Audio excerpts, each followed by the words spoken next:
about the strike, because Serwaa strikes have its own implications. Yesterday I saw vans moving around just as it was happening during our time. Yeah. When vans are coming to the ministries and announcing that nobody should come to work tomorrow. So you can imagine you go to a ministry and all the civil servants decide to adhere to the directive of their superiors. That it will have some effect on the running of the economy. And I'm saying that it's a little bit too early. Yes, we can criticize the government, which we do all the time, but I think they are now finding their foot, putting their cabinets, everything together. Deputy ministers will start to be vetted from Monday. I think we should just give them a little briefing space. Of course, we will say or give them some hits if something goes wrong. But for now, a nationwide strike, I think it will throw a lot of things out of gear. Okay, stay with me. I need to take a very quick break. I'll come back and then we'll continue with the conversation. In line with labor issues, we'll talk about the revocation of appointments that were made last year, just after the elections.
You're welcome back to the show. This is GH Today. I'm Serwaa Amihere, and if you just joined us, I'm in the studios with Collins Adumaku-Mensah. He's Member of Parliament for Ifija-Kwabre North constituency and a former Deputy Energy Minister, also with Charles Bawadua Esquire. He's a Member of Parliament for the Bongo constituency and former Chief Executive Secretary of the NLC. Okay, let's move on. So, let me just provide a little context on this next topic. So, on February 10, 2025, the Chief of Staff, Julius Deborah, issued a directive revoking all public service appointments and recruitments that were made after December 7, 2024.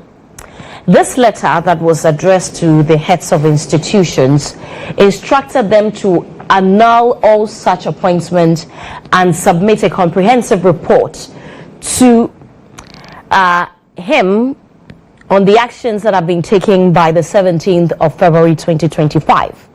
Well, I mean, it has been met with a lot of mixed reaction, but in response, Henry Nana Boakye, who is popularly known as Nana B, who is national organizer of the NPP, has filed a lawsuit at the Supreme Court challenging the government's directive. He says that the blanket termination is unlawful, it is unconstitutional, it will affect adversely the individuals who secured their positions, according to him, through legitimate means. Government, through its spokesperson, have said that these appointments or recruitments were not made legitimately. Some of them, according to government, did not even attend interviews. Some didn't even get appointment letters. They were just pushed to the various institutions. I sought to find out how many people will be affected, and I'm told about thousands of people are going to be affected. Well, one of the other things that Henry Nana Boakye argues is that the Chief of Staff lacks the authority to issue such an order, making it a violation of Article 191B of the 1992 Constitution, which protects public servants from unjust dismissal.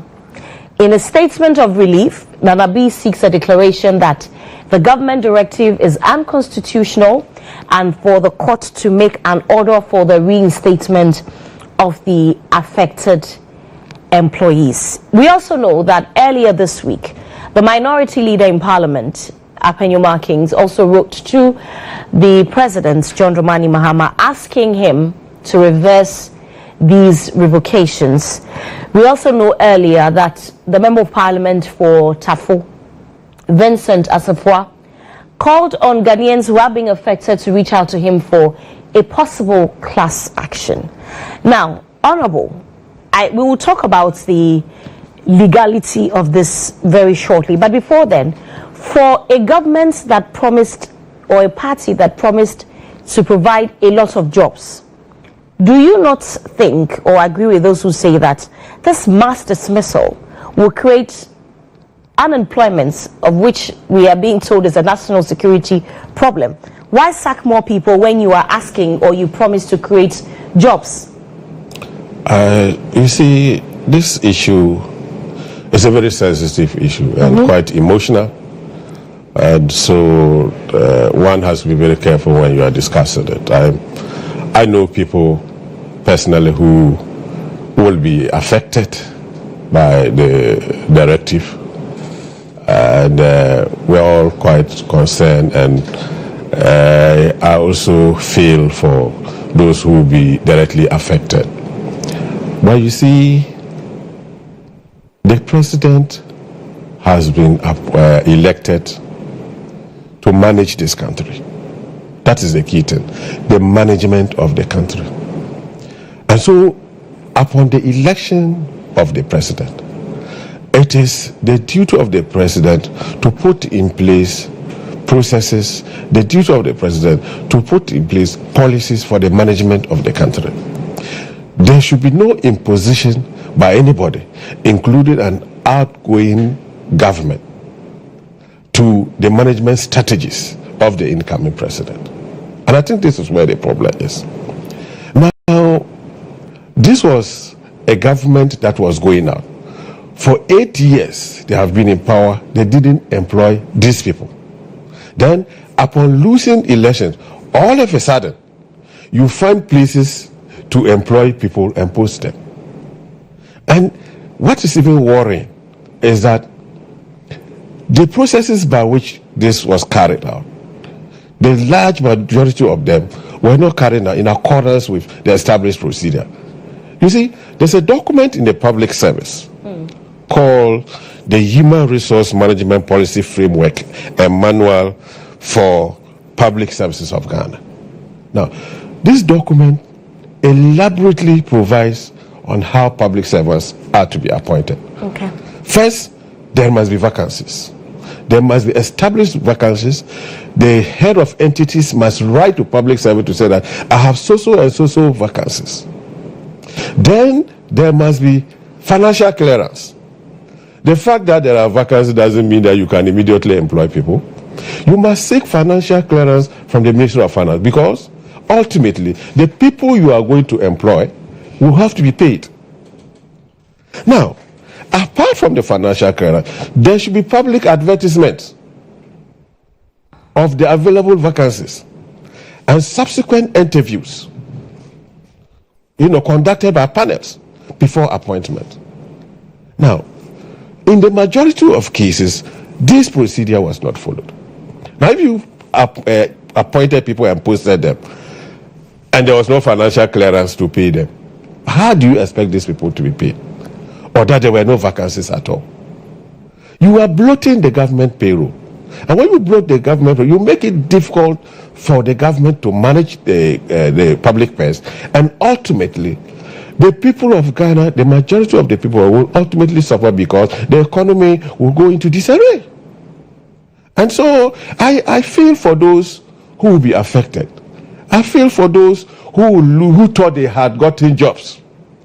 But I think that we must get the right thing done. The government must get the management of the economy on the right path. And one of the ways to do it is to ensure that you manage the public payroll. I mean, subsequently, I am sure there will be vacancies. The government will publish those, advertise those vacancies. The people who unfortunately will have to go home now will also qualify to apply and perhaps eventually get jobs. So it's not as if the door has been closed to them. But the procedure, the processes through which they were appointed, and the fact that there were no declared vacancies, the fact that there were no financial clearance in the majority of cases, makes it illegitimate, makes it improper, makes it not the right way to have appointed them. And so the new government ought to get it right.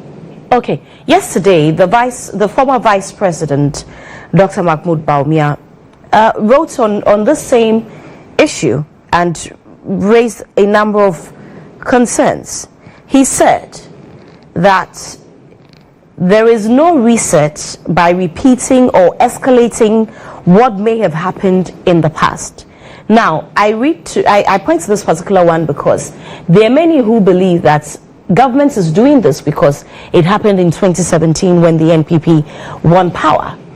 Are we going to continue to repeat or go through the cycle of, for instance, the seizure of, state property and vehicles from appointees because their party has lost power? We saw same thing happen in 2017. We've seen a repetition of it. Are we going to continue in this cycle? Well, I don't think that we should continue in that cycle. But that's what we are doing. But you see, what ought to be done is that the outgoing government ought not intentionally do things that will affect the ability of the incoming government to manage the state. I mean, we are not talking about what has happened in the past. In the past, I myself have been a victim. I mean, upon the assumption of office by His Excellency Nana Akufo-Addo, I received a letter that I should go. No proper procedure. In fact, as we speak, I am still in court. I know many people, and I have represented people who suffered the same kind of fate. So it's something that the Akufo-Addo government did. But let us not say that the basis for the action taken by His Excellency the President now is because of that action. Assuming proper procedures were followed in line with the policy that I have outlined, in the appointment of these people. I do not think that His Excellency John Dramani Mahama, being who he is, would have asked that this exercise be undertaken. So I believe that this is not a consequence or a repetition or a retaliation for what happened in 2017, but the need for us to get the process right. Okay. Now, you know, there are many who will also say that the appropriation bill passed in Parliament for the 2024 budget will show which ministries were going to absorb these people, employ them in 2024, and the various budgets for the ministries and the agencies. They will all be captured in it. Why don't we do an audit and see if they tally? Why don't you just wait and see? Why the rush? No, there is no rush whatsoever. To lay these people off, I mean. No, there is clear evidence. There is clear evidence that processes were not followed. There is clear evidence that vacancies were not declared.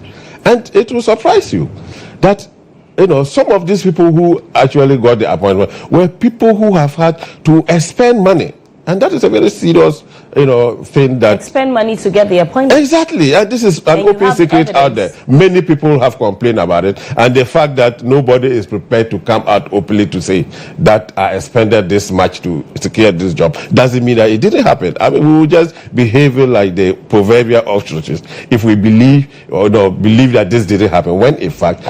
Open there, go to the public, talk to the public. People will tell you that this was what was actually happening. And so I think that we need to streamline this. We need to audit this out, get this completely on the right path, and make sure that we get to the situation where an outgoing government will not overburden a new government which is coming with unnecessary appointments. I mean, if no vacancies were declared, if no financial clearance was secured, why will you just appoint people and post them, knowing very well that you are putting a burden on the public purse for the new government to come and manage? Mr. Dumako. Yes, my good friend says that he feels the pain of the youth, the young ones who have been sacked. I don't think you feel their pain. He himself says he's been a victim. Your submission this morning does not depict that you feel their pain. In my constituency, last night, I've had 23 people from my constituency who have been affected by this directive. Some of them, teachers, nurses, essential services. In fact, some of them who got the appointment as far back as November. Indeed, there's a directive from the Chief Executive of Ghana Water. He has sent it back in the letter to November. When even the directive from the Chief of Staff says after 7th December, I hold in my hands a letter, National Pensions Regulatory Authority, termination of appointments. We make reference to the termination clause in your offer of appointment dated 26 July 2023. This was somebody who was appointed in 26 July 2023. He's been asked to go home. This is, see, you started well and said this is a very critical matter. Have you seen the directive from GES? Teachers who don't find their names on the payroll as of January. I have somebody who got his appointment letter in June. As we speak, he's not on the payroll because of the processes that you have to go through. You've asked that person to go home. And I have videos, and my brother has seen videos of His Excellency John Dramani Mahama during his campaign, promising that when he comes, he's not going to sack anybody. He said there's a video. So if you come to power, he said he won't sack persons who are being appointed after the December 7 election. Did he say that? No, he didn't. He said when he comes, he's not going to sack people who have been employed. He said that in the video. but I asked you specifically if he said he said it in relation to the appointments. So what he said does not include it. Only ends up on 6. I am not saying that. That's what you are saying. I'm not saying that. But so what Mr. Mahama said. No. So what His Excellency said. No. So what His Excellency said ends on 7th December. 6th. I didn't say that either. I only asked the question. Yes, I'm saying that what he said translate through the presidency of Akufo-Addo. But like he said, I don't have a problem. I'm coming. Let me ask you. I'm coming. Sorry, I'm coming. Please. I'm coming. No, I just don't want to miss my thoughts. Okay, please don't. I understand my brother very clearly that you don't burden the incoming government. That is why I was expecting that it would have been on a case-by-case basis and not this blanket statements. When you say case-by-case basis, there are people genuinely. I just read a letter to you who got the appointment even in November. They are being asked to go home. They are being asked to go home. And you see Mr. Julius Zebra himself, when Mr. Mahama lost election, he was writing letters and giving appointments. Mr. Julius Zebra, our very own Julius Zebra.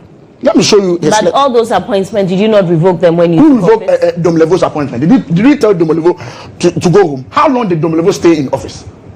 That's just one out of them. Oh. The court was you said you asked him to proceed on I'm leave. looking at the principle. The principle. Which principle? The principle is that if you, after 7th of December 2016, were giving letters of appointment to people. Did you not revoke them? Oh, who revoked what? Did you not sack those Who people? revoked what? There were a group of persons who went to court and they even engaged Dominic Ayene's firm to represent them because they faced the same problem. The same Dominic Ayene. We will talk about that later. Don't worry. So then you made revocations as well. No. Why are you now crying? Oh, so it now is a tit for tat thing. I am not. That's saying what that. you are saying. If it's a tit for tat, then let us know. So if what they are doing now is because of what happened in 2017, that's fine. They should just tell us that you did this to us, so we're also doing this to you. Period. Then everybody understands. If it's a tit for tat, then where is the reset? But do you have the moral right to be complained? Why don't you have the moral right? You did the same thing. So you don't have the moral right to complain. So why did you? Then we shouldn't talk about galamsey because galamsey happened and why should we talk about galamsey? Why did you revoke those appointments? I'm did saying that but you read Baumia's statement, very instructive statement. That if what you are doing this because of what happened and you are escalating it, why is the reset? Where is the change then? So now you are saying that because when we came to power, we revoked some appointments. You've also taken the decision to revoke appointments. If that is the case, then my brother should tell us. So that Ghanaians know that they are doing this because we also did that to them some time ago. Then we are not making any progress. Let him finish. When he's done, you come in. No, he can come in. Don't worry, I want you to land. Then there's no reset. Listen, we are talking about, he talks about people didn't come for interviews. Who told you that everybody who is employed in the government goes for interview? But he said that there's a clear, procedure. So it means that if people didn't come for interviews, they were not properly employed. I'm saying that Mr. Mahama is employing people now. Who told you all went through interview? Is that what you did when you were in power? He's making a point that the people are being, their appointment are being revoked because they didn't go through interview. That's not the only thing that he said. That's one of the things he mentioned. And I'm asking him that all the appointments have been made by his Excellency John Dramani Mahama now into the public service. All of them, I believe, they went through interview. Is that what you are telling us? But they make the argument that you had all these years to employ all these people, but you did not. And just when you lost the election, you decided to make these appointments. Mr. Mahama. And during the transition period meetings, it was made very clear that you shouldn't go ahead to make these appointments. Yet you defied it and made these appointments. Serwaa, don't justify this action. I am only don't justify what is happening now. I am not. This is affecting thousands of people. Don't justify it. It's an emotional issue. But when you this took is office, an emotional issue. Dumako, when you took office in 2017, you equally revoked the appointments of many, and it was equally an emotional issue then. So you should continue with it. So that's the point I'm making. So if that is what they are doing, they should just tell us that because it happened in 2017, they're also doing it now. Then Ghanaians are aware of the kind of research we have, of the kind of change they voted for. Let me. Okay, can you now? But it begs to ask that it cannot be, or is it that this government is telling us that all the people that were appointed were done through irregular means? I ask you this because the Ghana Registered Nurses and Midwives Association, in their statements, they are also threatening, to go on strike. they say that if government proceeds with the over 5,000 newly recruited nurses, the dismissal of same, then they will be left with no choice than to proceed on a nationwide strike.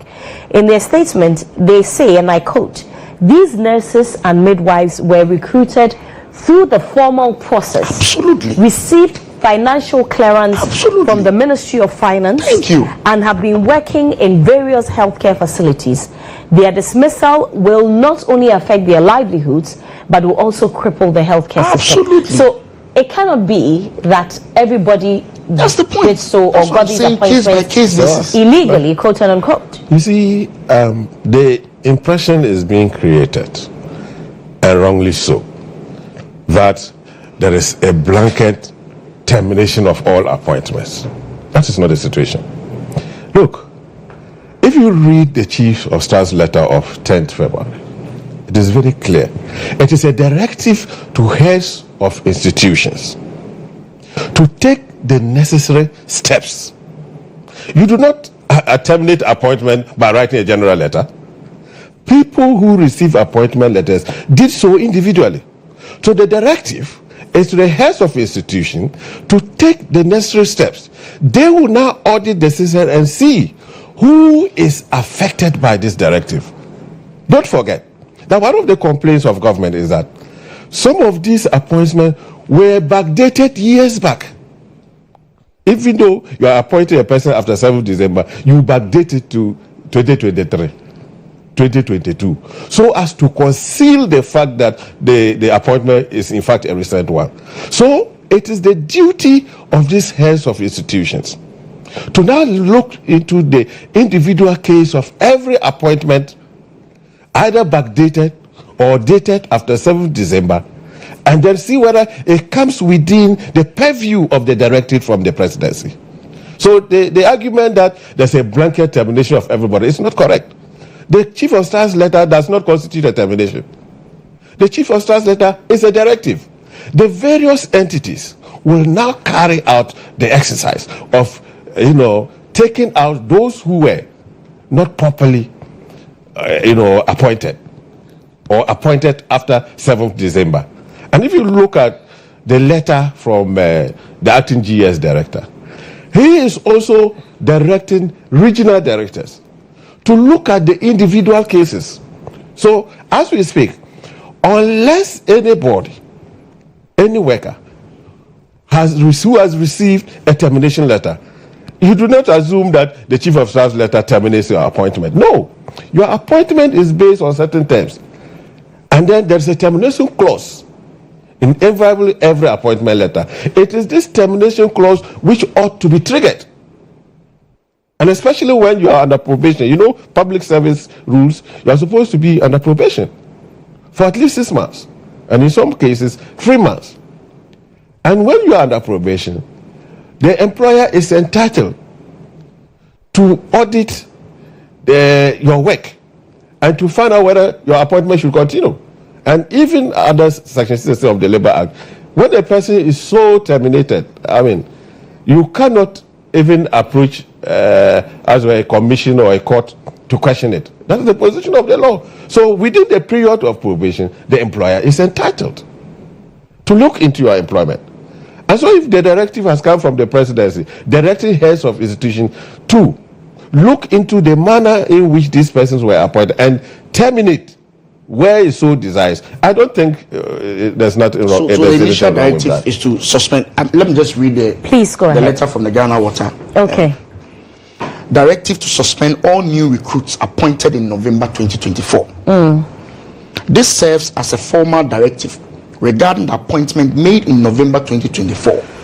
It has been decided to suspend new recruits who were appointed in November 2024 and posted to your original respective regions and who are not on the payroll as of January 2025. This is it. Yeah, so I'm saying that, look, heads of institutions need to understand the directive. The Chief of Staff's letter is not a termination. This is what the heads of institutions Heads of institution must make sure that you don't terminate by a general letter. But this is what the heads of institutions are doing. And that's why I'm saying that heads of institutions need to get it right. They ought to get it right. there's a general directive from the presidency. That directive ought to be carried out. And you do not terminate by general letters. You terminate employment by the terms of the employment contract. I'm telling you that this is what the heads of the institutions are doing. And I am saying that it's not always the case. If that is the case of Ghana Water, I'm sure they will have to look at it, because there is a manner, there's a procedure for terminating employment under the employment contract. It is this procedure which ought to be triggered. Let us not treat the Chief of Staff's letter as there's a termination of employment. It is a directive. The communique from the Nurse Midwives Association. We're talking about 5,000 nurses. No, but that's what I'm saying, that there is no termination of nurses. There is a directive. The heads of entity will look at whether any nurse was improperly appointed. You understand? And they are saying that they were appointed under a certain clearance, and that by due process. So if that is so, and the evidence so supports it, there will be no termination. Let's press so. People are being asked to go home. That is the reality. No, have you seen any nurse? Can you pinpoint to any nurse who has been asked to go home? That is because the heads of entities are looking into the system. And I have said that we should not treat the Chief of Staff's letter as a termination. Terminate whose appointment. It is a directive to the various institutions to now carry out the exercise where the need requires.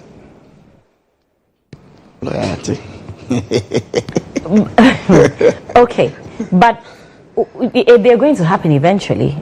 No, if you don't fall within, or there's no basis for your termination, it will not happen. Okay, now I said that we're going to talk about the legality of it afterwards. Let's get into it, because Nana Boakye says that, I know that you've said something to the effect that he was only issuing a directive, so he's not terminating. But it's important to note some of the things, and I want to quickly, if you would allow me, read some of the reliefs that he seeks in court. He says that it's in violation of Article 191B of the 1992 Constitution, which protects public servants from unjust dismissal. Is this not an unjust dismissal? Well, let me first of all say that everybody is entitled to go to court when you perceive that some wrong is being, committed. Right. And especially the enforcement of Constitution. His is the invocation of the original jurisdiction of the Supreme Court to enforce constitutional provisions. The Constitution allows that. Whether or not you succeed is a different ballgame. And I think we should respect his right to go to court. Now, but it does not also prevent us from discussing the case. Right. Discussing the case does not mean preempting its outcome or, rendering a decision before the Supreme Court does so. But as Ghanaians, we're entitled to discuss a matter. Now, first of all, he says that the Chief of Staff has no capacity. We should note that the appointment or otherwise or disappointment of public office is a preserve of the President. The Chief of Staff, if you read Article 58 of the Constitution, you will see that the President can appoint persons to act for him. And so if the Chief of Staff has acted for the President, how do you talk about the capacity of the Chief of Staff? So that one, I'll leave it to the Supreme Court to decide. So you are saying that the Supreme Court to decide. So you are saying that the directive from the Chief of Staff was on the authority of the President?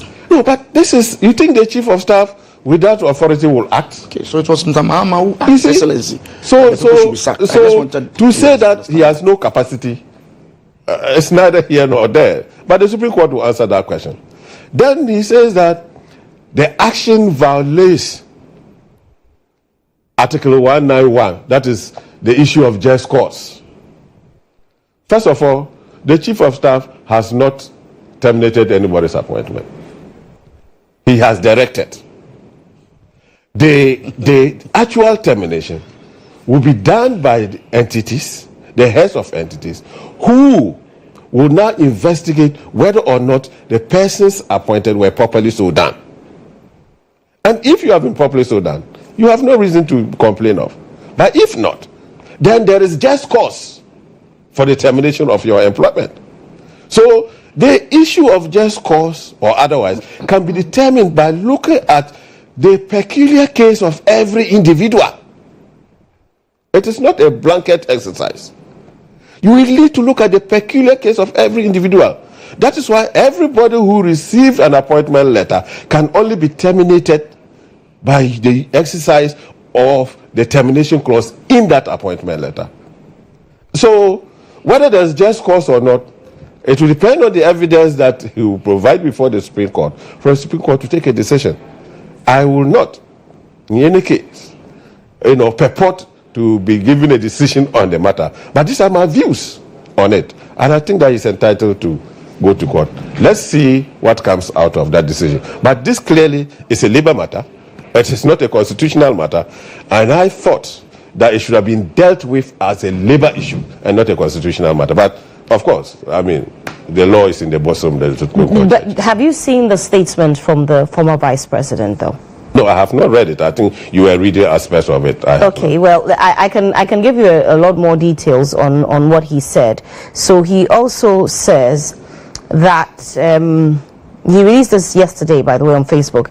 He said, "I call on His Excellency John Mahama to be a president for all Ghanaians by putting a stop to these worrying developments, reversing the unfair dismissals, and protecting all our citizens.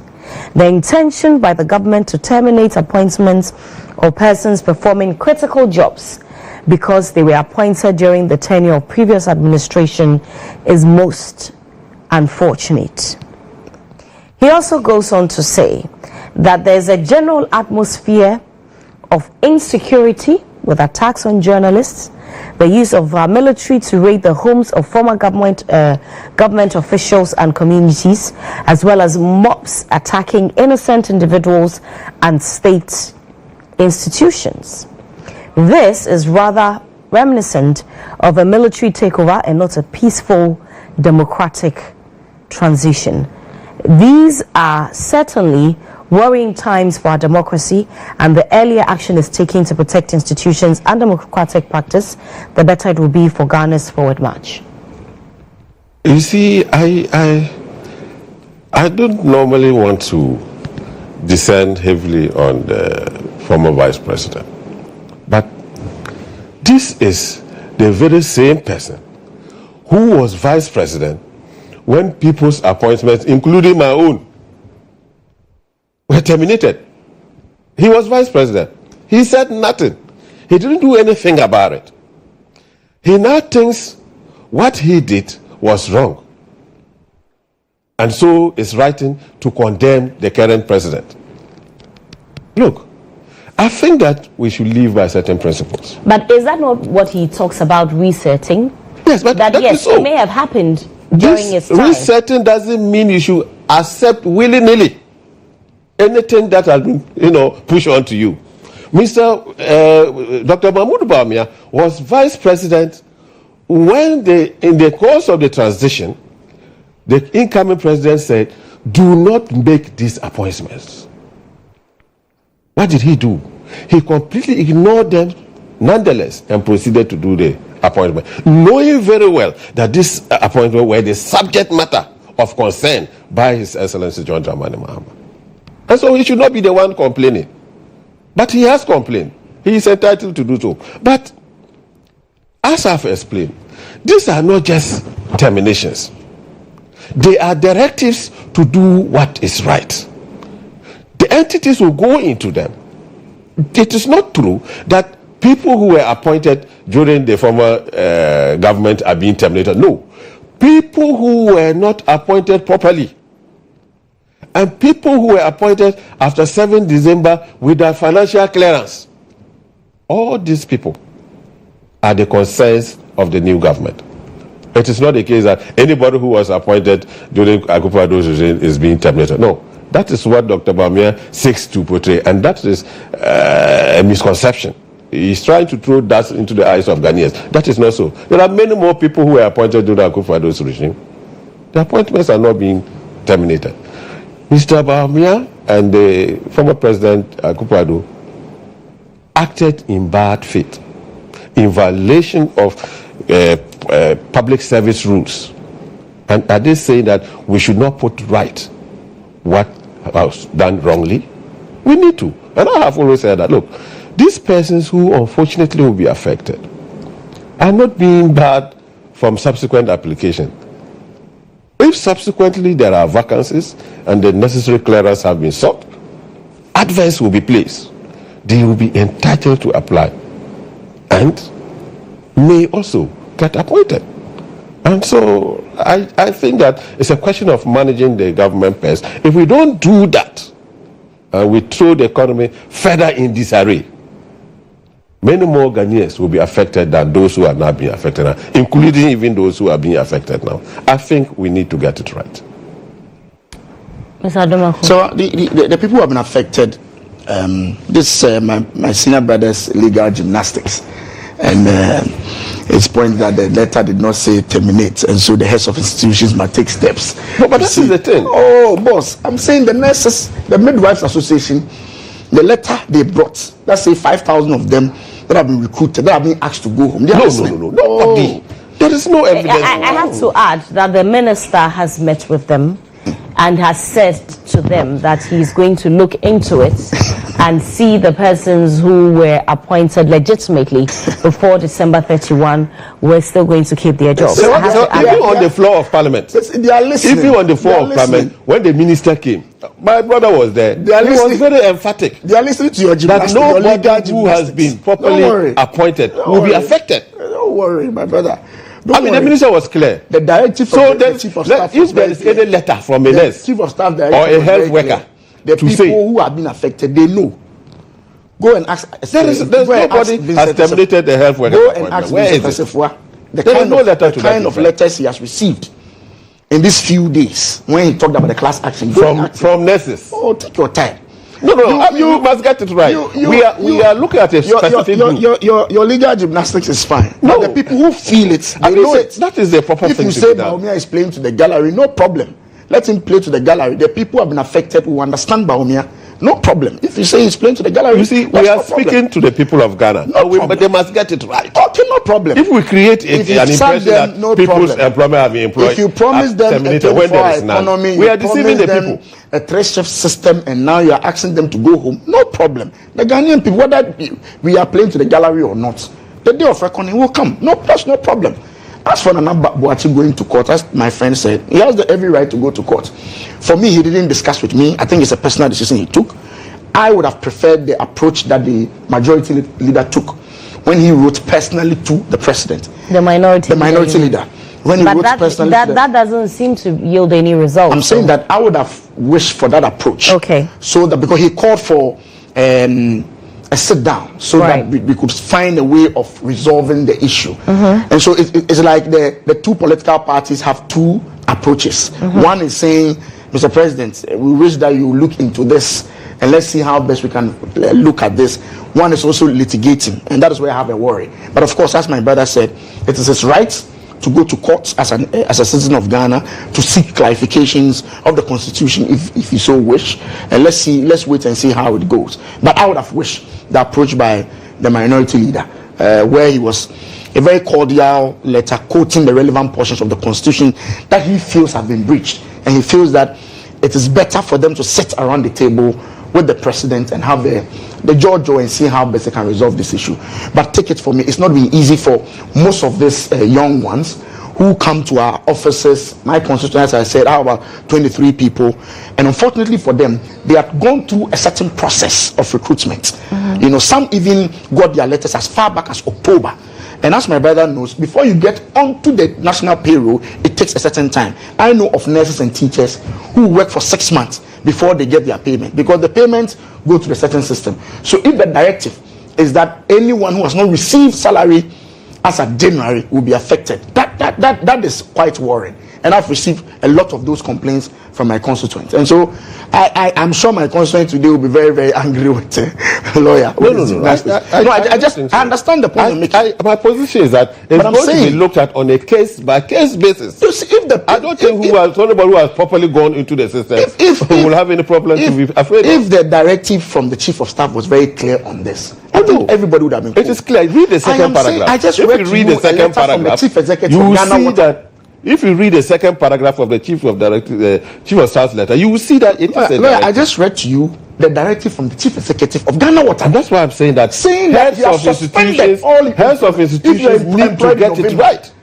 Heads of institutions need to get it right. And if they don't get it right, they may be creating legal problem for the government. This is the confusion. Heads of institutions need to get it right. This is the confusion. It is a directive. Serwaa, I'm sure you've seen a lot of these letters flying around. Appointment being terminated for no reason. I've read one to you. Somebody was employed in 2023, being asked to proceed on termination. So I sympathize with the affected people. I understand the sentiment of the government that, hey, I'm now coming into government. Why do you want to distort my fiscal space even before I settle in?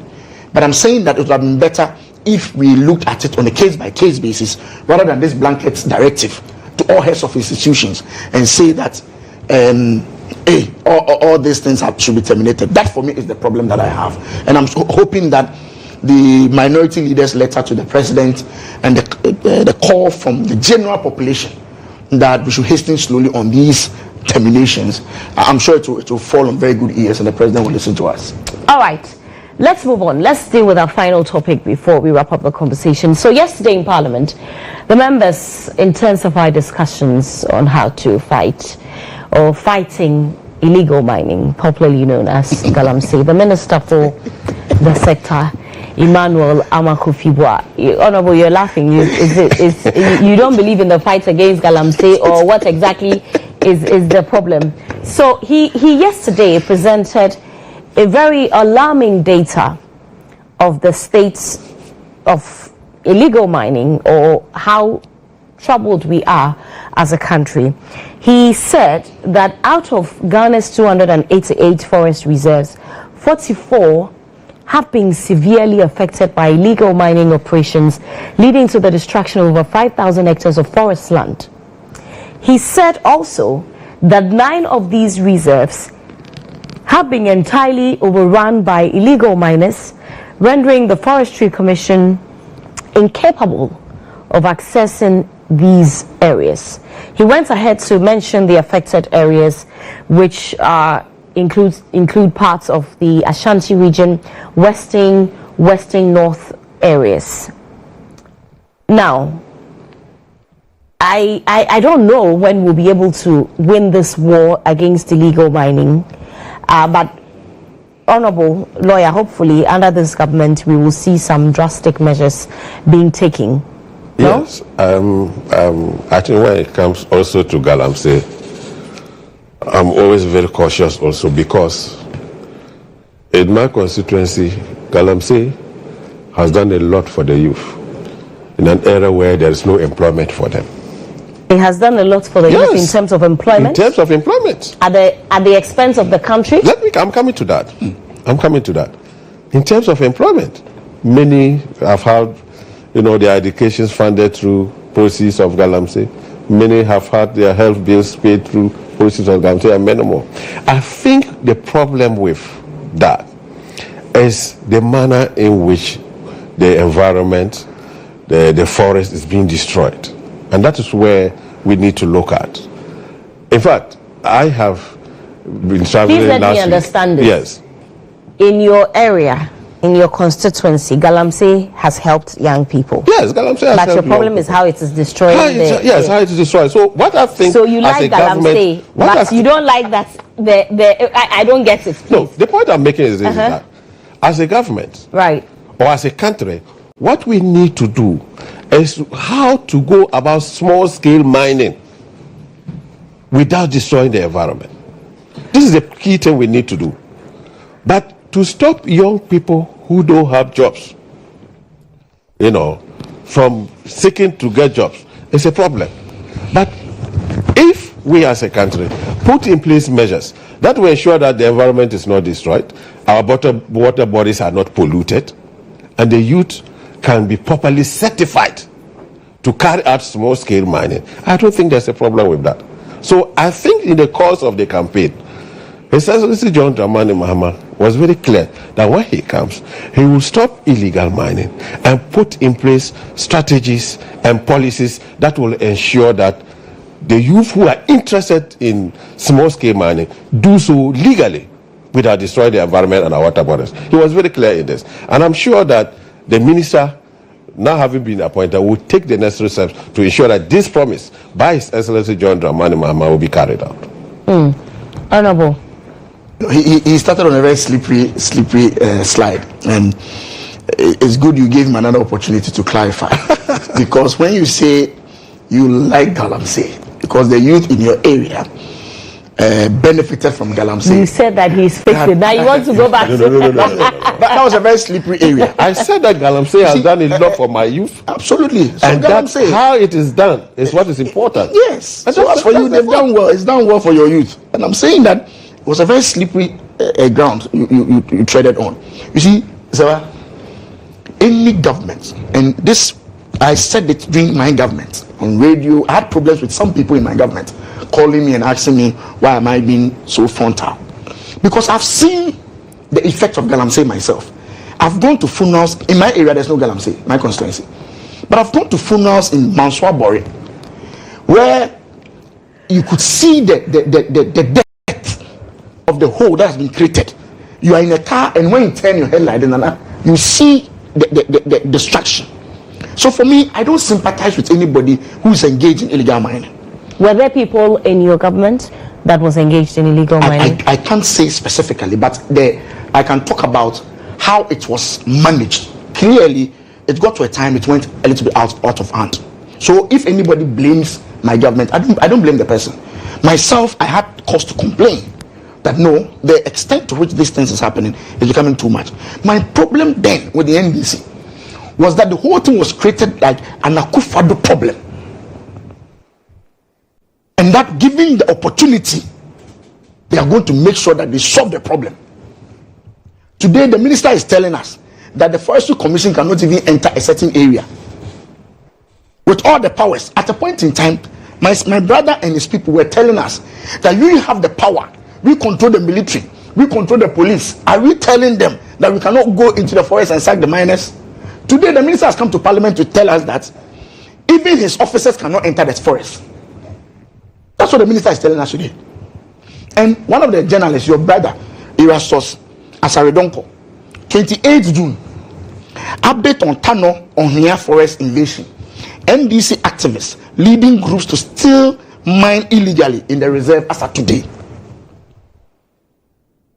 It is because we have politicized the issue of galamsey to an extent that when NDC came to power, areas they felt that were being handled by MPP people, they went there and sacked them, and now they are mining. I don't think that is the case. Oh, my brother, I'm just talking about. Oh, take your time. This is. I'm coming. I quoted what Erastus Asaredonko, who is the foremost journalist fighting this galamsey thing. Is that what he said? Oh, NDC people. Listen, should I give you the update? He said this. He said update on Tano on Amihere forest invasion. Can I see it? You can see it if you don't mind. Oh, you can see it. NDC activist. Is this Erastus? This is Erastus' page. I'm sure he's listening. This is his page. I am saying that when we politicize the issue of galamsey, a new minister will come to parliament, just as this one has done, to tell us that he cannot go into the forest. You see, now with the power, now he has the power. He has the police, just as you were telling us. Nananado, you control the police, you control the soldiers. Why don't you enter the forest to stop them? No. Now the minister is telling us. It is a process. The people it's a process. inside there Okay. did not get there overnight. So it's a process. They did not get there. So it's a overnight. process. So the government is taking steps to ensure that we reclaim the forest. And one of the steps is something that the president is committed to do. Yeah, he will definitely do. One of the steps is that the minister is telling us. You had 8 years, you did nothing. Okay, no problem. We are barely 1.5 months. No problem. And you think if the minister did not act on it? You are barely 1 month, but your people, NDC activists, are leading people into forests. That's not correct. There is no evidence to that effect. There is no evidence to that effect. He goes this on to was show on pictures. 29 January. Yes. That Tano Amihere Forest Reserve. I'm telling you. Groups. Okay. I am saying that. You see, galamsey, bro. bro, see, when it comes to galamsey, it doesn't matter whether you are NDC or MP. But that is my the key thing is that so? No. The fight against galamsey, it doesn't matter what party you belong to. Because if the water bodies are destroyed and we don't go to them, it is not going to be MP people or NDC people who don't have water to drink. If the forest gets destroyed and we don't have rain, anybody who has followed my conversation, we are all affected. So I have been consistent. So the fight, I am convinced that fight against galamsey will be seriously fought. Mr. Hold on, Mr. You said yourself at the beginning of this conversation show that the government is barely 3 months in office. Oh, I'm not. So maybe give them time, because yesterday you were in Parliament and the lands minister said he's setting up an 80-member committee. Exactly. So you see the problem. What's the problem? As we speak now, galamsey is ongoing. It's ongoing. Under is John Doman Mahama. It's ongoing. He controls the police. I'm trying to tell you the argument they made that Akufo-Addo controls the police. You control the soldiers. Why don't you go into the forest and sack them? Operation Halt, Operation this. It didn't bring anything. That's what you were saying. I was hoping. No. I was hoping with the kind of campaign. Okay. With the kind of campaign you wage on galamsey. I was hoping that one of the first things that His Excellency would have done. In everything, there should be a strategy. Oh, okay. So now we are waiting for the strategy. The minister has announced yesterday that he was putting up a committee. So while they are waiting for the committee, the NDC tax are now in the forest. No. They are not NDC tax. Some people are carrying out illegal gold mining, oh, beautiful, which we need to stop. So now you are talking. What is the process for stopping it? So now you've taken out the minister has told Parliament. When I'm telling you that the minister has told Parliament that he has put up a committee to deal with the matter. Now you are saying that some people are in the forest. Now you've taken out the NDC. No, during our time, did you say that some people are in the forest? You see, did you say that? There is no evidence to show that NDC people are in the forest. Okay, no problem. There are people in the forest who are carrying out what we all abhor. During our time, and to the extent that our country is being destroyed, we have a duty as a government to make sure that we stop it. And that is exactly what the minister was telling Parliament yesterday. So galamsey will be fought. I will be happy. So what is the plan to fight it beyond setting up an 80-member committee? Because we have seen many committees being formed. In fact, under the Nanado leadership, there was a whole secretariat. What's the plan? What are these people supposed to do? I beg you, respectfully. The question was to... So I beg you, respectfully. This is 26th January. Okay. Erastus. As we speak, as at the time he was sending the message, 3 groups sanctioned by elements in the new government are still inside the Tano Onya Forest Reserve mining. This is 28th. No, but you see, there is no argument the fact that people are doing it. You understand? To ascribe that to NDC people is where my problem is. So we all agree that is completely wrong. We agree that it is not right. The key thing is that mentioned Akufo-Addo's name. And if it's not to stop, MPP the minister has started a process now you are to saying ensure that we stop it. That is the key thing. Nobody is denying that it's taking place. But as he said, the allegations that NDC members are mining in the forest. There is no evidence to that effect. But you believed Erastus when he was talking about the NPP members that were mining, right? It is Erastus who have the evidence, who's in a position to say that. But NDC members jumped on Erastus's publication we were quoting what a journalist reported. And I'm saying that there was evidence also that some MPP big wigs. And there were videos, documentaries to show how people help galamsey operators, how people were in fact behind the scene operating galamsey. Which people? There were videos. Which people? MPP big wigs. Which people? See, when it gets to your turn, which people? So I mean, it was evidence. Which people? Which people? Evidence. Which evidence? Who did you see? I mean, there was a video recorded. And you saw? I saw them in the pit. You didn't see them, but there was evidence to show that persons in government were involved. What was the evidence? What did you see? And there was this Lawyer, what did you see? That showed that they were truly NPP members. No, but they didn't. Even though they sought to deny, they could not do so, properly. So NPP bigwigs that were involved in galamsey.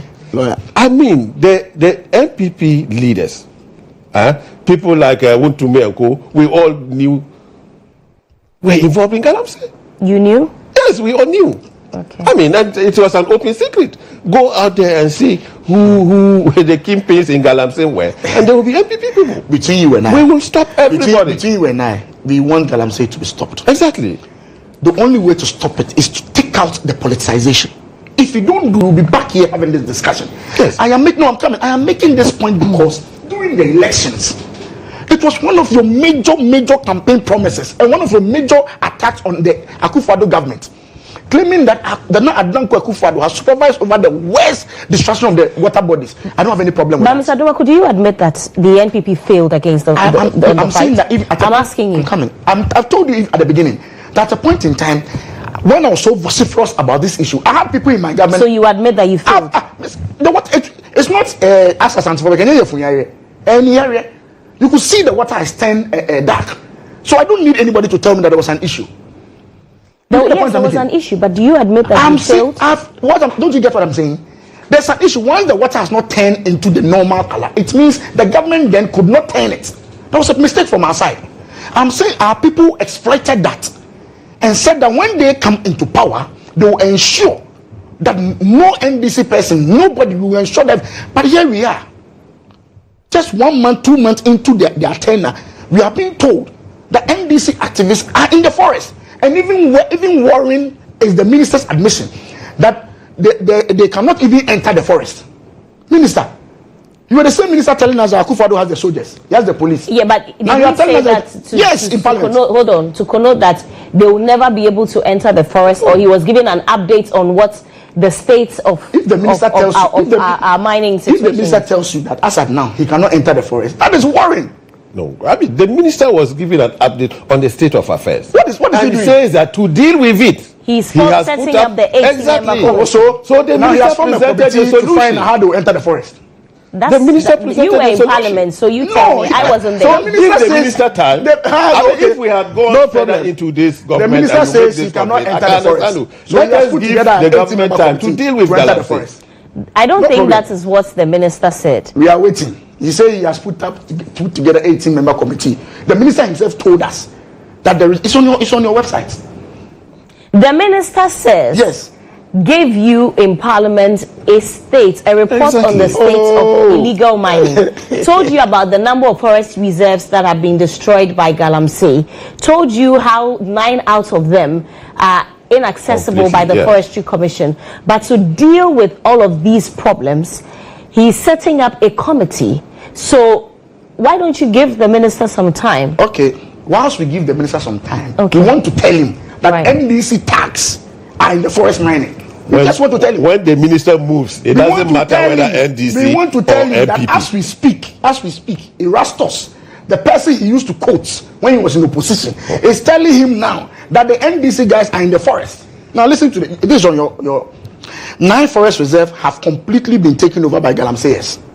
Forest Commission has no access to them anymore. This is what the minister is telling us.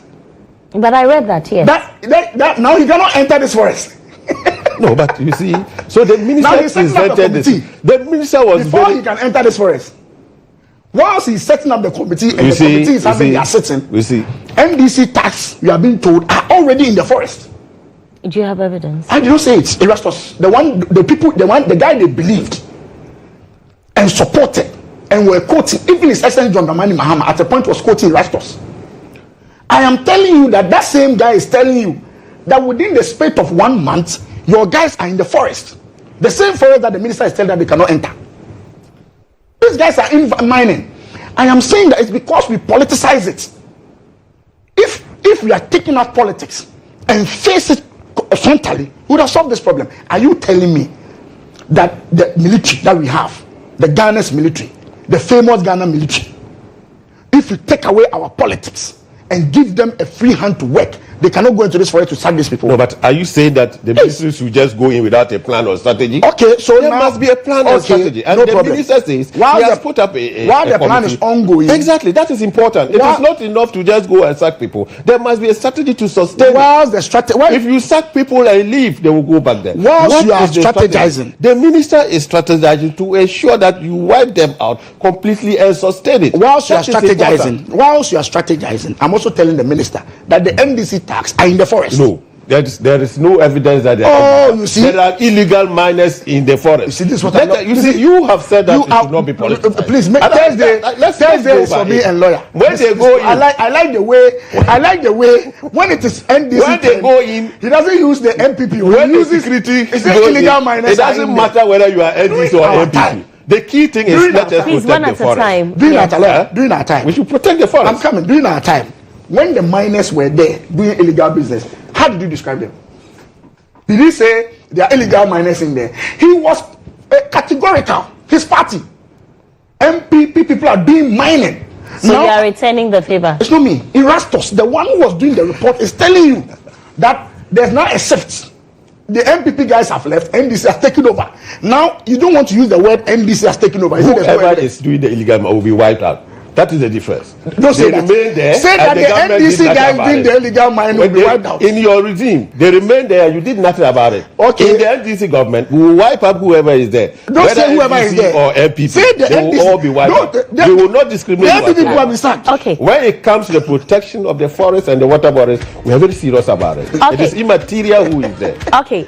Can the director give me 2 minutes? I want to find out, as a former deputy energy minister, what do you make of the seeming power problems that we appear to be having? It's difficult, but I did some checks with my friends or people I know. I think we should give them some time. It's a very technical area, and it's because people are getting worried because of the comments from my very good brother John Jinapo when he said 5 hours fuel. He came to vetting. He clarified that the 5 hours was just to a specific thermal plant, and that the others had. Subsequently, His Excellency John Dramani Mahama had come out to say, and he told the World Bank officials when they visited him, that they have the capacity to avert any power crisis. Subsequently, John informed us that they've been able to procure alternative fuel, and so the light will be kept on. Those were his words, not mine. So if suddenly you are getting this intermittent light off, it's a cause for worry for everybody. But as I said, there are so many ways where light can go off. It could be purely technical. Sometimes you can have a trip in a transformer. But from your checks, I'm coming. These are just private conversations that I had. I don't want to make it too public. But for my checks, there seems to be more than just the technical issue. And I'm just hoping that they will try to put things together. It's uncomfortable for everybody. I was in Kumasi over the weekend, and the light goes off from Bantama through Patase. Sometimes even in my constituency, it goes off from normally 6 p.m. Then by 11 p.m. or 1 a.m. it comes back, and it's been a trend for the past week or two. I've seen Erastus and other journalists continuously, and Musa Dankwa, I've been reading. They keep reminding that why are people not talking about Dumso Assad now? But as I said, it's early days yet. Let's see how they settle down on the issues. First of all, his focus has been more on ECG's restructuring, which is very important because ECG is the only company within the chain that interface with the customer. And so if you're able to put ECG in order, you normally will get a lot of revenue to pay all the members within the chain. But I think he should also refocus his attention also to the generation, which is what is causing the problem as of now. All right.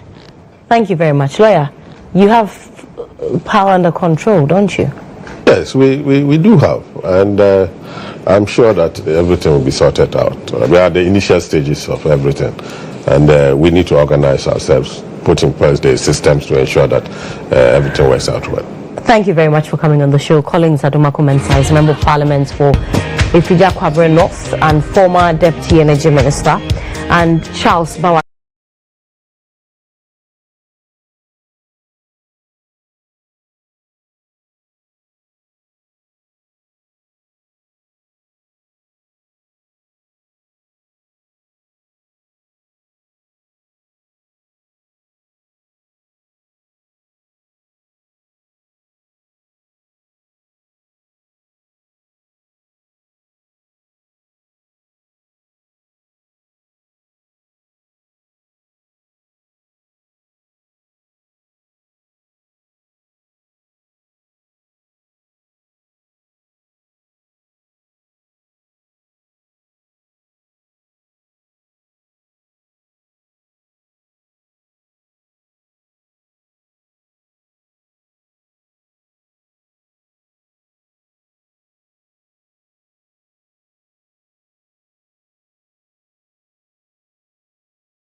Back to the show. This is GH Today. I am Serwaa. I'm joined in the studio by Trevor Kuna. He's a Chief Marketing Officer for QNet. Good morning. You're welcome to the show. Tell us about QNet for those who don't know anything at all. Well, first of all, good morning. Thank you for having me. QNet is the most amazing direct selling company that I've seen in my career. It's a 26-year-old company. We sell fantastic lifestyle and wellness products globally to over 100 countries around the world. We have millions of customers and distributors. We have 25 offices in 25 countries. We have 600 employees that are working out of Southeast Asia, Middle East, Europe, Africa, and of course in India. And what we are is probably the most accessible form of entrepreneurship. As a direct selling company, what we do is we produce our own products and we offer those exclusive products directly from our website to representatives or to customers who buy directly from us. Now, the independent representatives, how they make money from promoting our products is they recommend our products to customers, and on any purchase, the independent representative will earn a certain sales commission from that.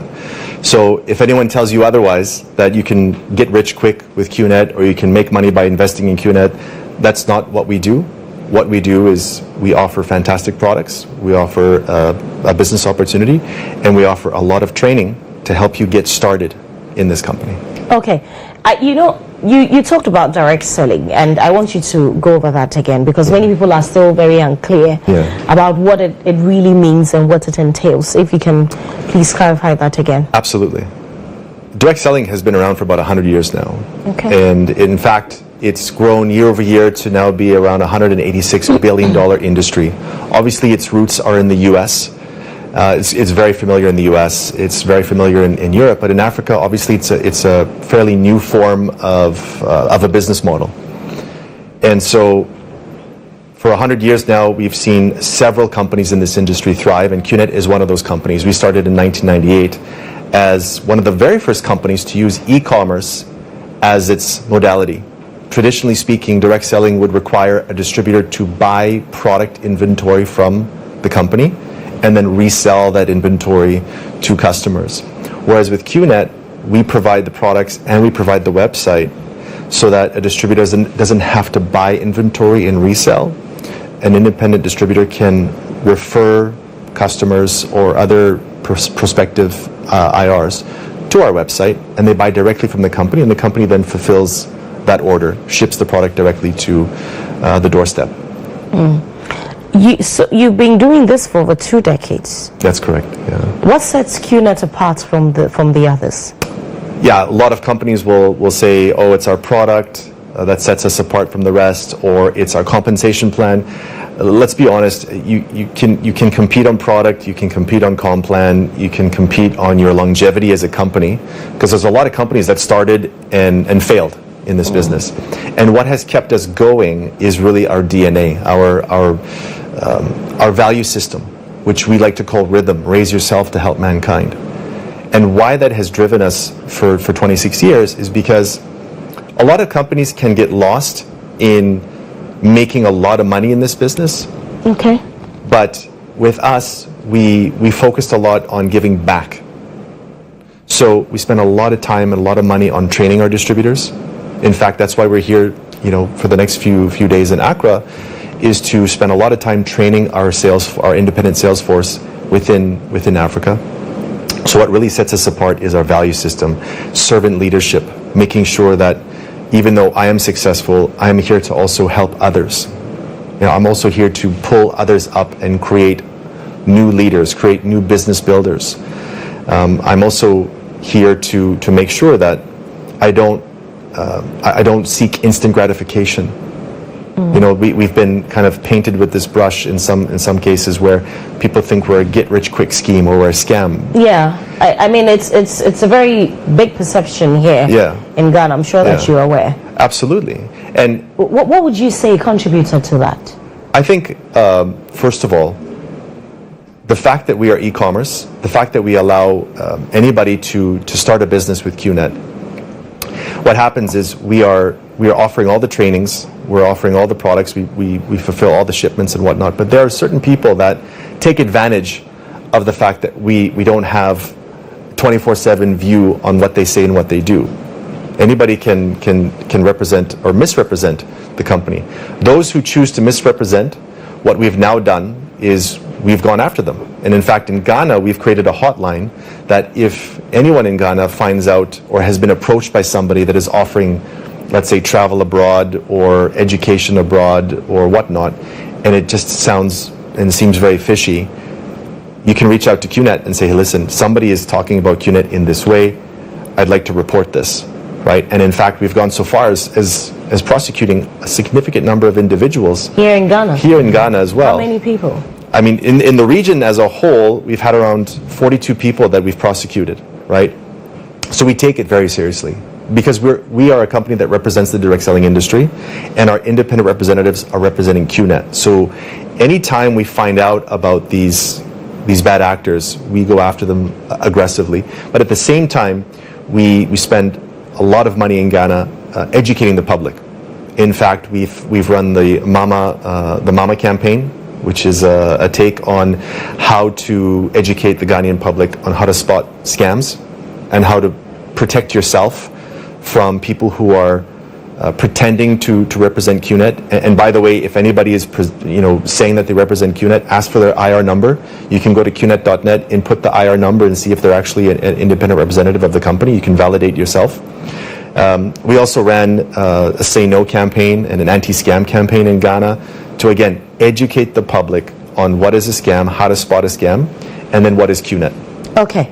Let's tell us about some of the best-selling QNet products that you have. Well, I'm wearing products here. Yeah, these are fantastic products. In fact, the one in the middle, Edge Plus, has been one of our game changer products.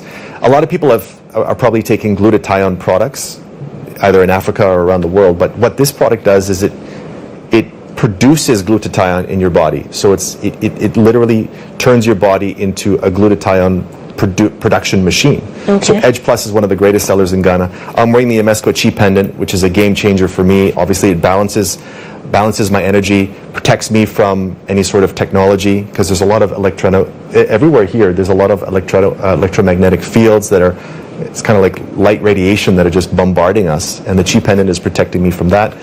We've got some fantastic Swiss-made watches from our very own watch manufacturer in Switzerland.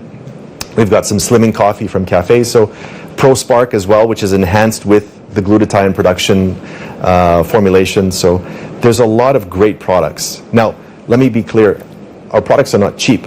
We don't sell cheap products, right? As a company, we're very proud, and we take pride in creating the formulations, going through quality control, validating the manufacturing process, and it's very strict in terms of the products that we sell, because, like I mentioned, it's word of mouth. If you're going to recommend a product on behalf of QNet, you want to make sure that that product is high quality, because if it's not, your reputation is also at stake. Because you spend a lot of time talking about the products, but if the product is below quality, they're going to call you a cheater. They're going to say, hey, listen, why are you recommending me this garbage?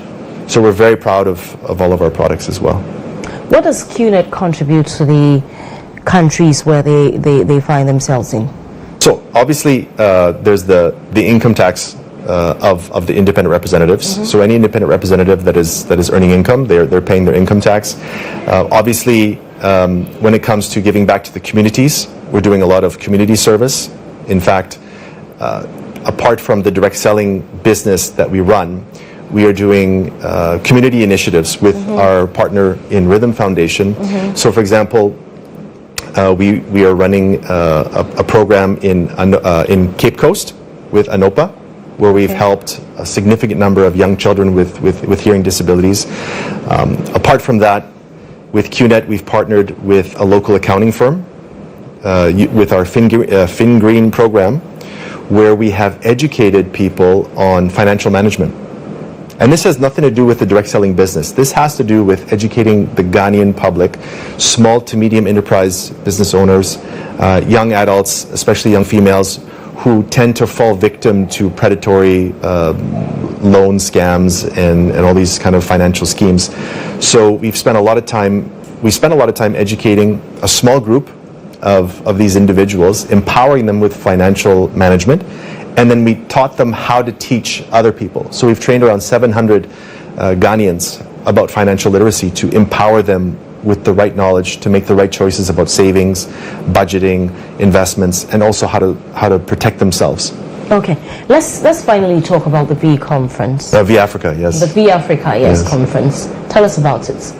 Very exciting. I mean, for the last 26 years, we've had these types of conventions in Southeast Asia and around Middle East. And in 2008, we had, or 2007, we had a small V Africa in Kenya. 2008, we had a small V Africa in Uganda. And then last year, I was in Nigeria. We had another significant size V Africa in Abuja. But this one is a milestone for us. It's the largest V Africa that we've ever held. And it's a 3-day conference. We have probably over 4,000 of our independent representatives from around Africa that have landed in Ghana to participate in the event. And the training of, the essence of V Africa is really about training our distributors. Because running a business as an entrepreneur, it takes a lot of perseverance, a lot of patience, a lot of resilience. And so the trainings are facilitated by our top leadership that are successful globally. So we have people coming from all over, from Asia, from the Middle East, from Europe, teaching the independent representatives from Ghana and from the surrounding regions on how to run your business right, how to run your business professionally, what is holding you back in terms of becoming successful in your business venture with GHOne. And of course, we're doing a lot of product training, right? We're doing a lot of, we have a program called GHOne Pro, where we teach people this is how you professionally represent the company. We also have a GHOne exhibition, which is just next to the event, right? Which is, by the way, the GHOne exhibition is free entry to anybody in Accra who wants to come and visit us. And that's where we display all of our products. We have all of our product experts. Our staff are there to explain the products, to sample the products. You can sample some of these products. So for the next 3 days, it's very much about empowering our independent distributors.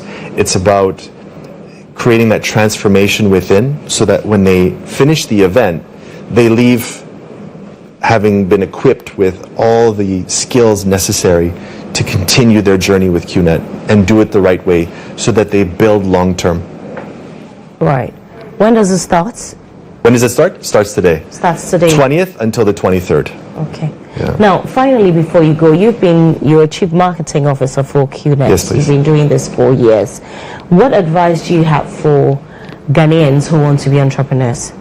First of all, if you want to be an entrepreneur, there has to be a reason, right? Is the reason to make more money? Then you have to have belief in yourself. You have to have patience. Okay. You have to surround yourself with the right people that are going to encourage you, that are going to also support you. And that's another thing.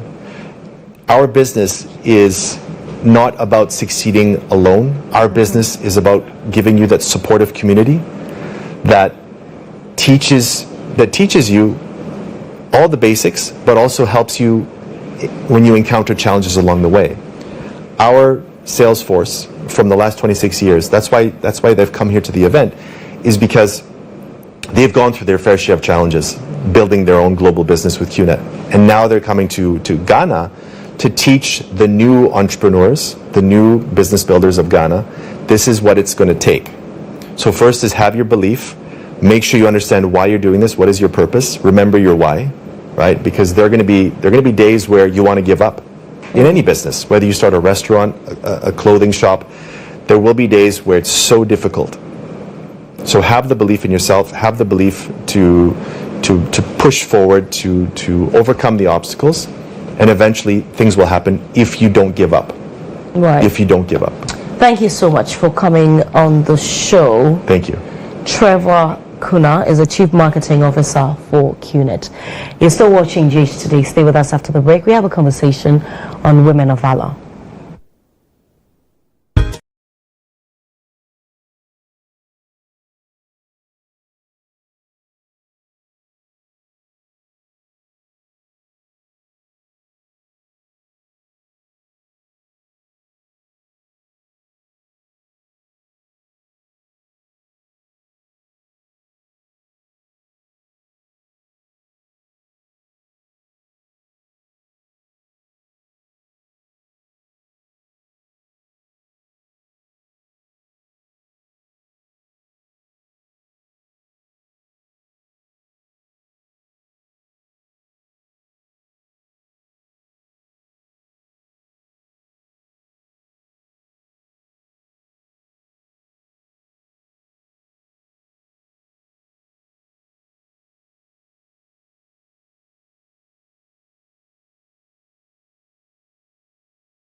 Paris 2025, the audacity of courage.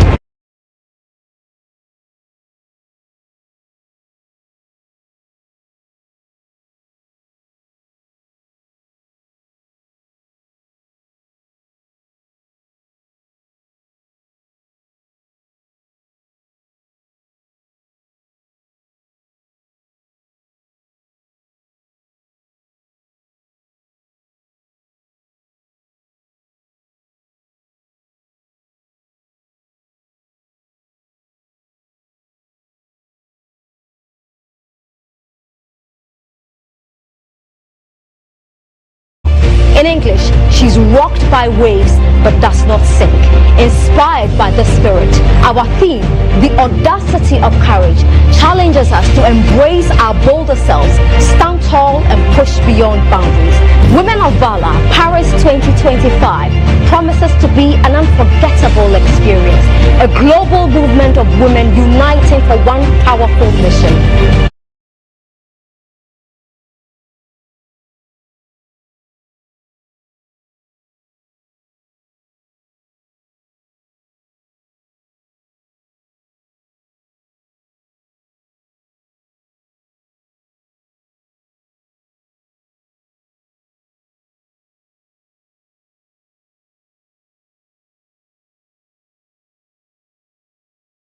So this is GH Today. I am Serwaa Amihere, and coming up is this conversation with Nanaba.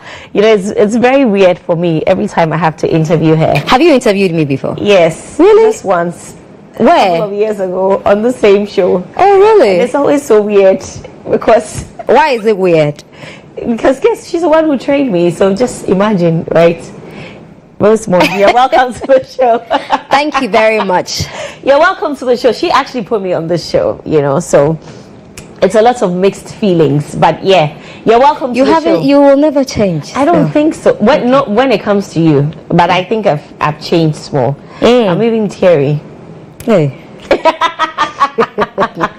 Okay, so Women of Valor. I mean, I am part of Women of Valor, but today I'm going to act like I'm not part of it so that she tells us everything that we need to know about Women of Valor. Tell us about it, Rosemont. Okay, Nanaba, how did it start? you see, she's laughing. No, I was going to ask you a very silly question. I didn't you do your research? I was going to ask you that anyway. Alright, so Women of Valor is just a platform that celebrates courage and resilience of women. There's so many women who've encountered so many challenges in their lives, and sometimes they are wondering, is this the end for me? But what we try to tell people is that others have experienced it.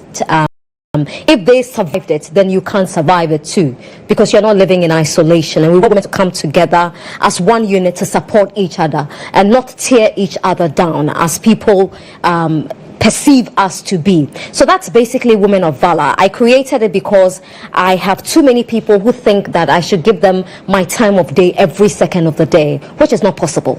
So I thought that, okay, bringing other people together with different experiences, different lived experiences, will help a lot of these women seek the answers they are looking for, get the answers, and most importantly, collaborate and do a lot of partnerships, because that is the future of womanhood. We must collaborate, we must do a lot of partnerships. We shouldn't think that it's a competition, and it's not a competition with men either. So basically that's Women of Valor.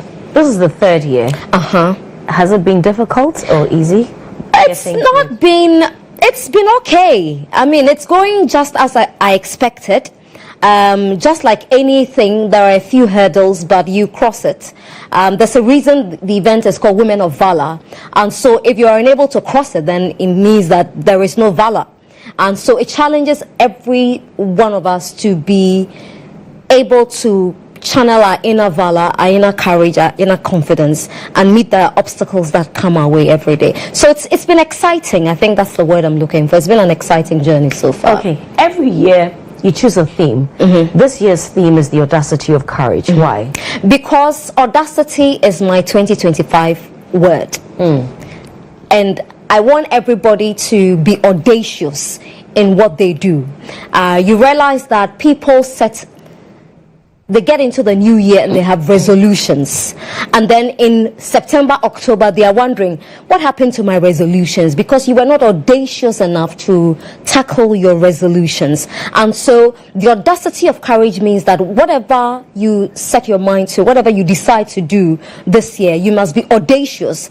Don't be underwhelming. You need to look for the overwhelming characteristics in everything that you do. So that's the audacity we are talking about. And the audacity of courage resonates with me. It resonates with everybody. I'm doing things that are audacious. I'm taking it out of Africa to Paris. That is audacious. I'm trying to read a part of my speech in French, so I'm learning French. That is audacious. You know, so everything that you're doing in 2025, you must add audacity to it. And you don't just add audacity to it, you must live through that audacity. So be audacious in everything you do in 2025. Okay, so beyond the audacity, taking it to Paris, what other reason compelled you to take it to Paris? Because Paris resonates with women of valor. Paris is a city that has lived through revolutions, resilience, and reinvention. And these values are the heart of women of valor. We want our women to be revolutionary. We want our women to reinvent themselves. We want our women to be resilient. And Paris is also a global hub for everything: fashion, leadership, equality movements. It's everything that Women of Valor stands for. And that is why we audaciously chose Paris. And you know, the motto of Paris, like I said in the promo, is she's rocked by a boat, but she does not sink. And Paris has gone through so many revolutions. But look at Paris, one of the most beautiful cities in the world, if not the most beautiful city in Europe. It's a beautiful city, but it's gone through so many things. But look at it, you know, as it stands there. So it resonates with us, and that is why we chose Paris as our first stop out of Africa. How does that make you feel? Great. Because I see that it's sold out. It is. I feel very great about it. Unfortunately, we can't have everybody there. And even though we were audacious, we were not stupidly audacious to go for a huge room. We just wanted a room that would have a capacity of 200 people. And so we planned with 200, and we have hit our 200 mark. We are even wondering where to put 7 people. And so we had to close our sales of our tickets. But it's been very exciting for us. It's been a great journey so far. This is the first step towards taking it out of Africa. Is it going to be like that, or you bring it back to Ghana? Well, I'm not too sure yet. I'm not too sure because I'm trying to position it as a global event. I don't want it to be a Ghana event, a local event. I want it to be a global event. That's how I want Women of Valor to be. And so if it means hopping from one city to the other in the next 5-6 years, that's exactly what we will be doing. But definitely it will come back to Ghana. It may come back to Africa. You never know. Maybe next year we'll choose Lagos. Next year it may be London. It may be New York. I haven't decided. Somebody yesterday, Nabil, was suggesting Cape Town. So, you know, it could be nice. It could go anywhere. We haven't made that decision yet. We'll make the decision after this year's event. Then we'll know what we are trying to do next. But it's been a very wonderful journey for us so far.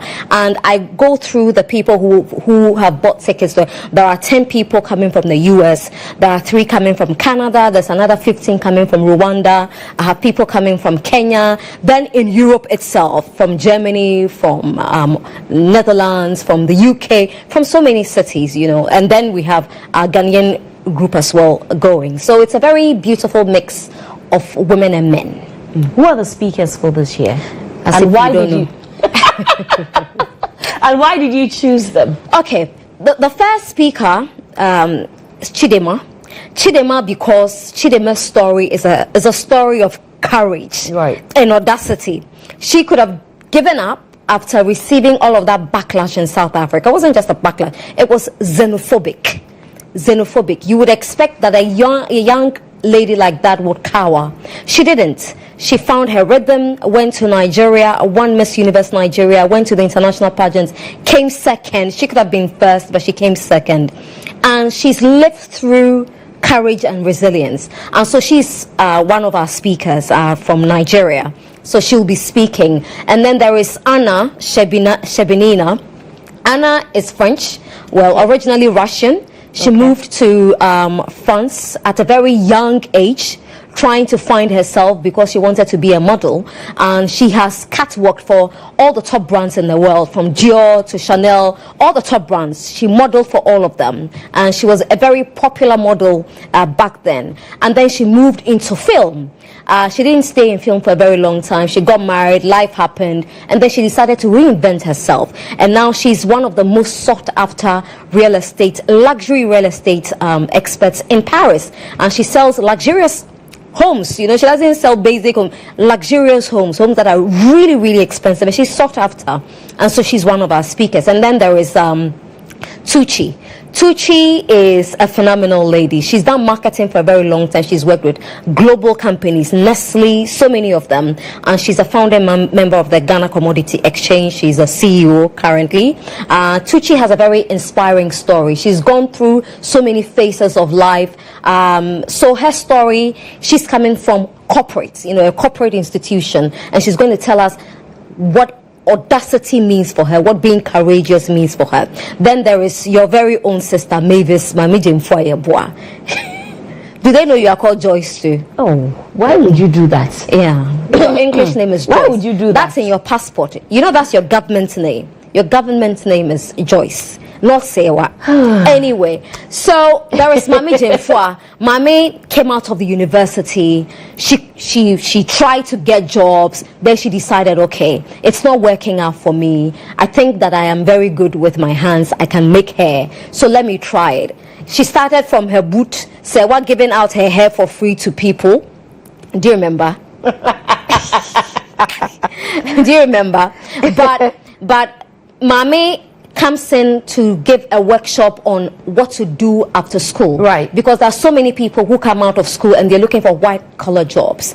But what Mami is trying to say is that, yes, a white-collar job is fantastic, but until you get that white-collar job, because the world has become a very sophisticated place now, you can do something in your little way that will blossom into something as beautiful as my hair is now. I call Mami a hairpreneur, and because when you're counting the hairpreneurs in Africa, you can't rule out my hair. So Mami comes in with that. And then there is Chicagoka, our hospitality quintessential lady, of course, right? With her etiquette, and she's talking about the 21st century woman. And so these are the speakers for this year. Okay, there's a question that many people want me to ask you. You said that so many people want your attention every time, and that's why you put together Women of Valor. What happens to those individual young ladies that want you to mentor them? I don't have time at the moment, and I'm being sincere. I'm being honest, because if I take up anybody now to mentor, it won't be the same. The energy won't be there. I just don't have the time now, and it will be a big disservice to the person, because they could have found a better mentor than me, So the truth of the matter is that at the moment, I do not have the time. I do not have the same energy. I do not have the same passion to be dedicated to individuals. But then once in a while, if you need guidance, I'm there to talk to. But to be committed 100% like I was to you, and you were problematic, I don't have that energy again. Do they know that you're a very stubborn person? Who? You. Am I? Yeah. Let's come back to Women of Valor. So this year is happening on the 7th of March. Happens on the 7th of March every year. When do we leave Accra to Paris? Are you going? Yes. Really? Oh, I didn't know that. Yes. You are? Yes. Oh, what a surprise. When do we leave? And how do people participate? I mean, I know that we've closed it. Yes, but can they watch online? Yes, so it will be online. Okay. It will be online on Facebook and YouTube. It will be there for everybody to watch if you are not going to Paris with us. For those who signed on to our travel packages from Ghana, they've all secured their, well, not all of them. I think there are about 10 more people who have to apply, 10 or 15 more people who need to do their application. But so far, we've had a very huge success rate. Is it too late to apply even through Travel Wings? It's too late. It's too late. We are not taking on anybody else. It's too late. It's closed. Right. Yeah. There's a concern, though, that I think that I need you to clarify, that many people are taking advantage of women of valor to leave the country and not return. Well, that is not true, because, well, like I tell people all the time, the issuance of a visa is at the discretion of the issuing country, of the embassy, of the country that is issuing it. In this case, it's the French embassy, because it's happening in Paris.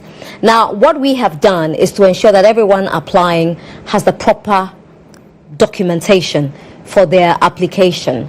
Now, we sift through. If we think that you don't meet the criteria, or there is any inkling that you are a risk to migration, we take you out. But again, we've taken a few people out. We submitted the names. Oh yeah, because we felt, it's intuition, that we just feel that this person is cagey, they may not come back, so we take them out. When it goes, then we send what we believe is okay to the embassy. The embassy also goes through it, they peruse the documents, and they decide who is a migration risk and who isn't.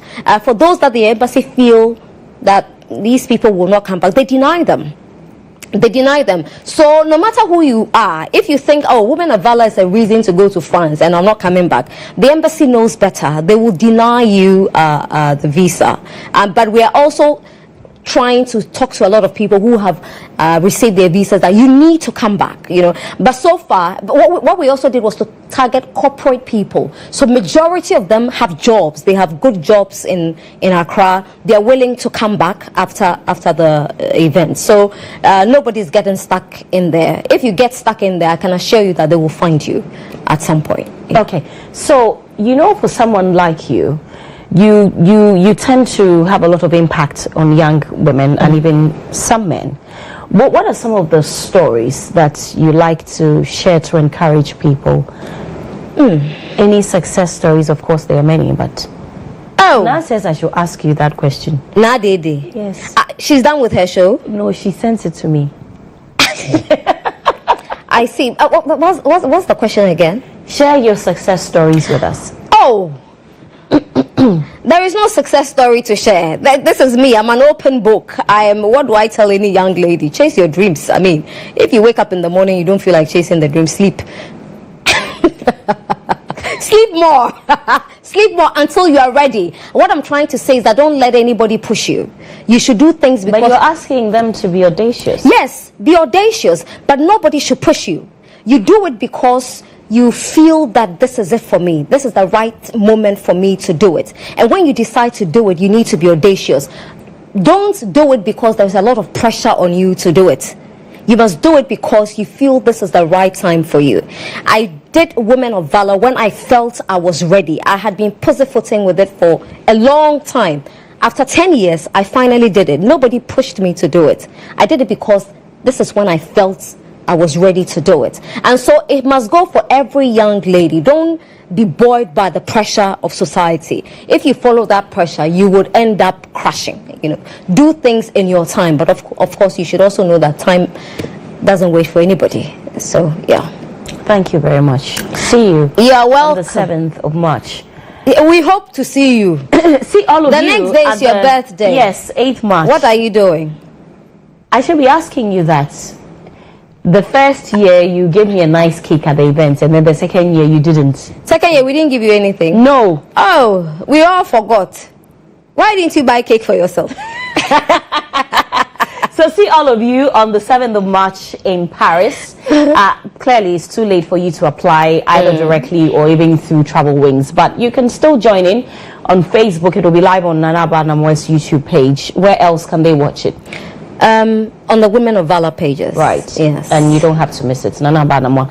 Thank you so much, GHOne, for coming on the show. You're welcome, Joyce. Stay with me. After the break, we'll do some birthday wishes. Well, don't go so that we do the birthday wishes together. Please. Whose birthday?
Back to the show. Before we go, let's do some birthday messages, and thankfully I've been able to keep Nanaba here to do the birthday wishes for all of you. I'm sure you'll be so elated. First one, let's